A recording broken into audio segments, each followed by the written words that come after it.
Hey guys, Eggles here, former pro player for 100 Thieves, Team Liquid, and many more. Today I'm going to be breaking down TenZ's return to VCT Challengers.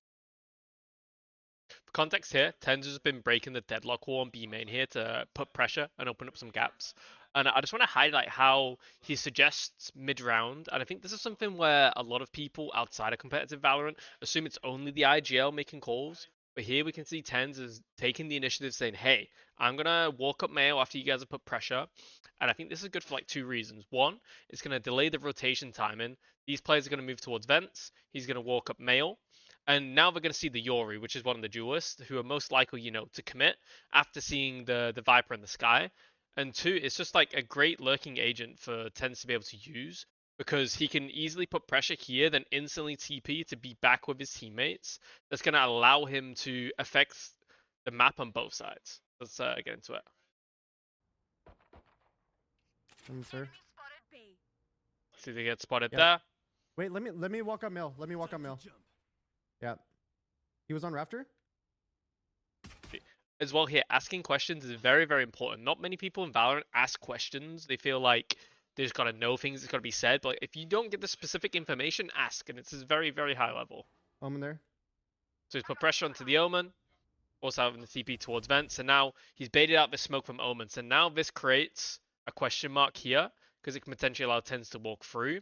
There could be 4 people behind this smoke. They don't know. This is just creating good amount of pressure. By now, the deadlock wall is gonna disappear on B main. And while this is happening, his teammates, the timing of this is like perfect because his teammates are already up and ready to hit A. So this is gonna like create a very fast back and forth for Cubert Academy.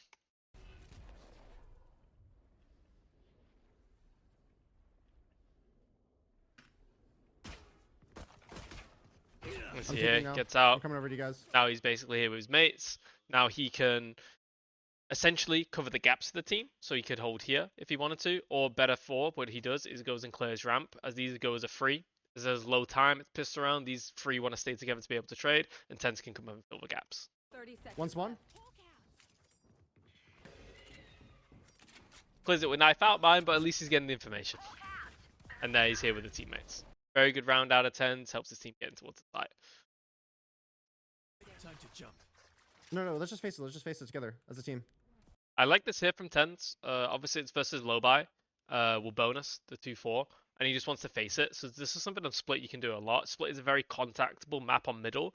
Only when they're the outlaw operator you don't want to be contacting. But here if you can get space for free without having to commit a lot of resources, it's really good.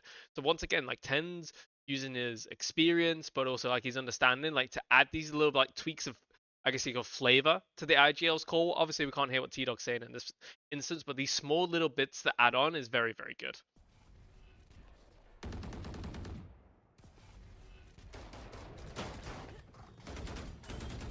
And he struggles to get away here. We're good trade. Like these small details are very, very important. It's like very, especially as like any upcoming duelist, you want to like add these things to your game. So another good example here of his communication and how it emphasizes. For context here, they're on low buy. Raze has ult, and he's gonna hear a camera in vents. And this is where a common trap is used. Obviously, you're looking at the feet from here. So this is like a common trap setup, especially with the Raze ult in the context. He really needs to be ready for it. So he puts down his TP early for himself and walks up to bait it out. And just listen to like the emotion and how he like emphasizes things in his voice here when he walks up middle. I will. I'm putting TP for myself. No. There's a cam. It's cam. So like here, he might not be calling out. It could be a trap setup, but like you can hear in his voice, he's like, oh, there's a cam. Like it's like an alarming thing. It's gonna make your teammates react. Whereas if you just like chill and nonchalant like people are these days with Valorant accent, like, yeah, there's a cam. Like, you know what I mean? That small difference of like alerting people can be the difference between winning and losing the round. In this case, it's not, but like it's a good principle to follow. We see here once again he's contacting up middle. You're done. Gets the kills. One more. Maybe overcommits, but Yep. still. Good over round and good communication. So here's a good instance of like communication, like how to support your teammates. So here, Sentinels Academy are kind of like a chill spot. There's 2 towards ramp. TenZ is here, the plant's down. And it's not like a rush or pressure situation. So here, TenZ are going to offer a flash and ask if a person wants one. And this is like a perfect scenario because like we're in a spot where we don't need to get one. The plant is down. We could easily just sit and chill. So like offering the flash is a good solution here compared to giving the flash and potentially forcing the players to take a peek. So I think the small detail here of like TenZ reading the situation and like understanding how stressed and how urgent things need to be is like we're in a pretty chill spot. So let's just ask for a flash. I can flash heaven for you if you want it. Flashing. Boom, flash comes in, they get the kill, able to double peek from it. Another good thing he does here in a second. Now he's gonna instruct the players. So this is something here you can tell. Eyes, boom, top left, they're looking towards the minimap.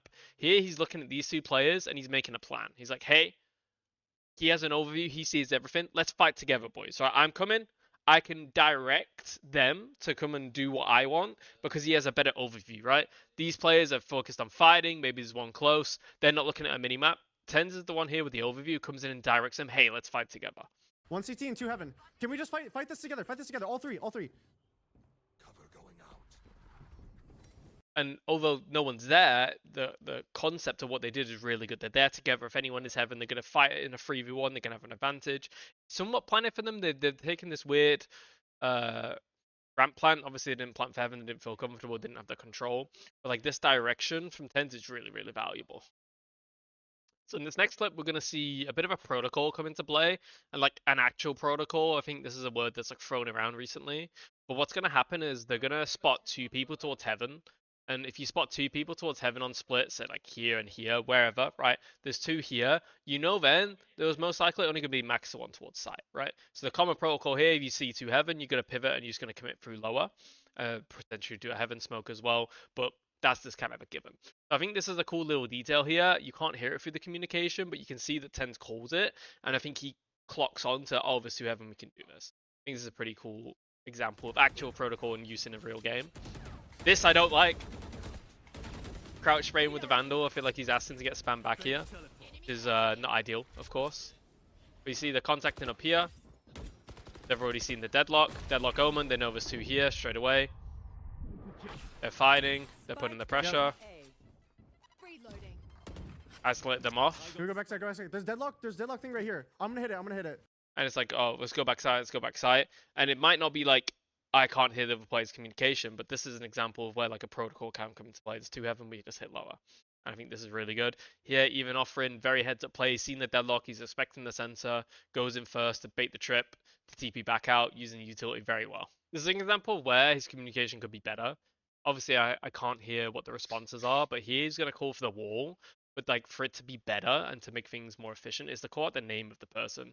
Obviously, he's a stand-in, maybe he doesn't know the players as well. But here we're going T-Dog, up wall, or Travis, I think that's his name, is up the wall, right? Yep. But he does a very good job of reclearing here. Can you wall?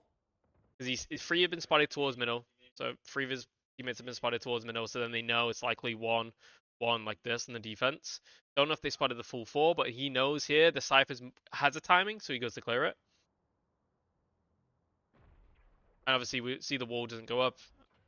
Viper's fighting deep down middle, so maybe it doesn't come up. But there's like a little small example where things could be better. Maybe he had no toxin, maybe he said he's no toxin. I don't know, but there's like a small example of what can be improved.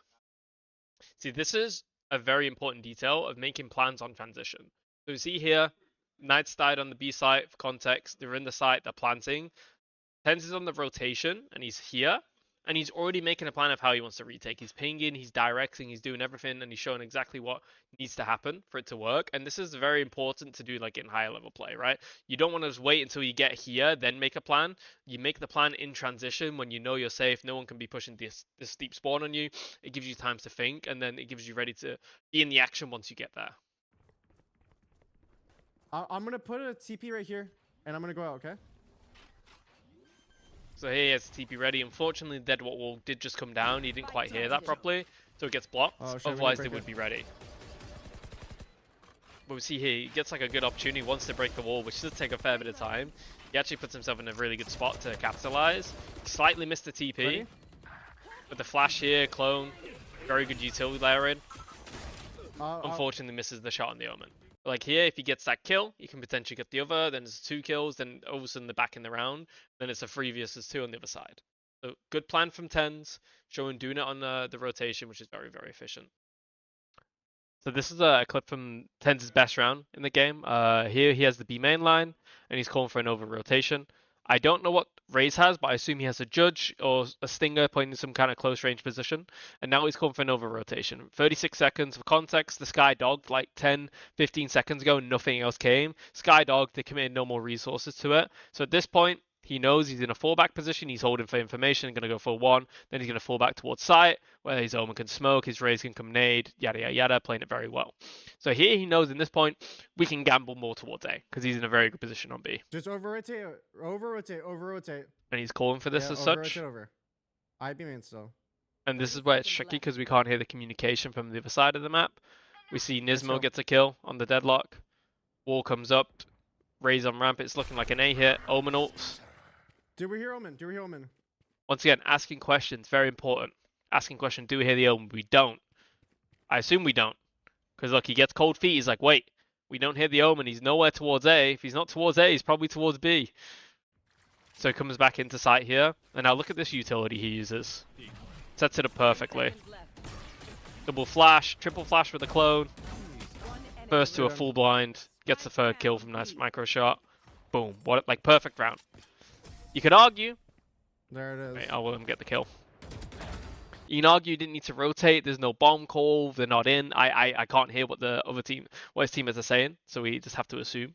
But either way, he does like a good job to get back into a good position there. Uses perfect utility. And yeah, that utility enables him to use his fantastic aim, which is very, very important. Here we have a good example of like going for information. We see we're kind of pinned back far towards the A side. Maybe jiggling towards ramp here, back here. I think for context, they can actually be in vents at this point.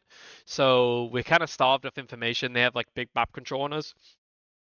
So TenZ uses the Yoru very well. He has his TP going towards spawn here. And he knows he can get some free information. Let's see how he does this exactly. Walking up. I'm gonna jump peek the sensor to break it. Breaks the sensor and also gets It's information. Nothing beam in. Nothing beam in. This is very good. So this now can enable Knights to potentially take this angle, depending on the timing. Probably missed the timing because he was smoking, so he's just going to play it more safe. But allows him more reliably to lean towards A at this moment in the game. But this shows like being a duelist and having an impact on the game is not all about getting kills. There, he just gets good B main information, can now enable his team to get in a better position. Which I think at this point is a bad peak from Redux. I'll be honest. We've cleared B main.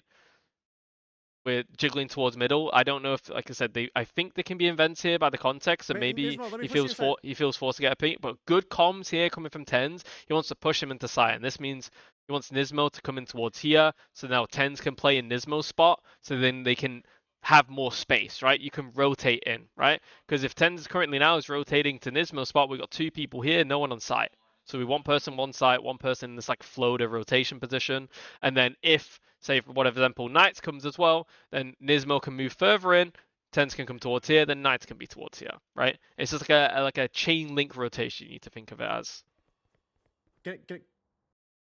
So here, context, they've made a plan. TenZ wants to flash through the cage from Nismo, takes a quick peek, and then we're going to see that they lose the vents control. And this re-aggression is really, really good from TenZ.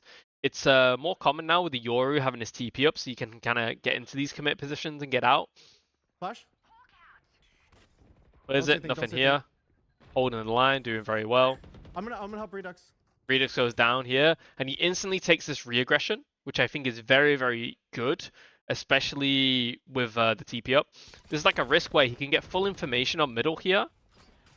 And this is very, very high level, because this, like, oh, they're taking middle, they should be holding you. But he's just taking like a bit of a risk, bit of a gamble, wants to get his aim active. And he's doing it in like a kind of a calculated, slow manner. But it's a very good calculated risk here, where he's able to re-clear middle and get the space. Bit of a wonky smoke here from Knights, otherwise he probably could have cleared male. I think regrouping A. But like this is like insanely good information, right? As an attacker, you've killed vents, you put in pressure male, you've done all this, now you're just going to go regroup A or B, right?